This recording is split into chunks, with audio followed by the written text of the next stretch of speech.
Hey everybody, it's Neil, and check out this. This is the Auskang, and this is going to be a battery pack I got. So it's a super thin battery pack for my phone. I got it so I can carry it with me.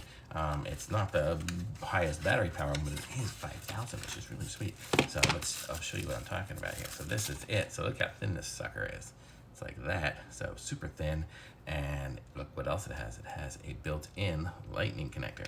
So this is cool. So I can just plug it right into my phone and hold this behind my phone and keep myself with 5,000 amp or 5,000 whatever it is.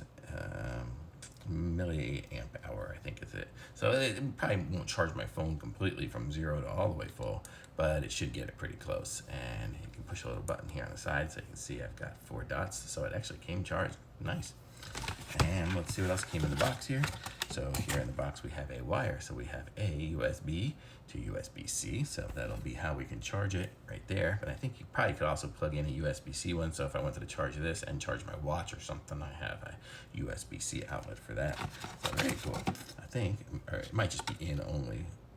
Input or output. No, so it can do both. So very cool. And so this is it. I actually had bought one of these already, and it got taken from me by somebody else who wanted it. So kind of cool. So got myself another. So I'll be able to carry this around, stick it in my little bag, and I will always have a battery with me. So super cool. Here's the manual for it. If you really need a manual, I'll show you what it looks like here. So you guys could probably pause it and zoom in if you need it.